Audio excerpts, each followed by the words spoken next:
Actually, nag-homeschool ako. I got married early to Paul Vincent Guasque. So, yun nga, homeschool ako. And after that, si Peewee, inintroduce niya sa akin yung V-Mobile.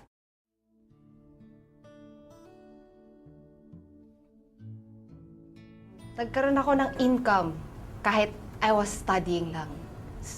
Kahit hindi na ako nag-work. Like, like office, everything. Sa bahay ako, full-time mom.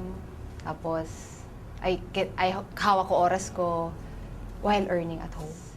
Ngayon na nag-V-Mobile kami, hawak na namin yung oras and nabibili na namin yung kailangan namin sa pamilya namin. Hindi na kami like yung talagang hirap na ganito, ganyan, yung talagang budget.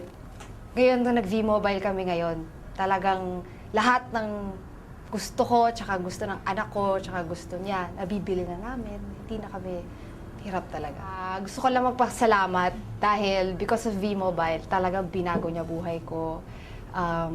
Lahat, pamilya ko, personality ko, lahat nabago niya lahat because of V-Mobile.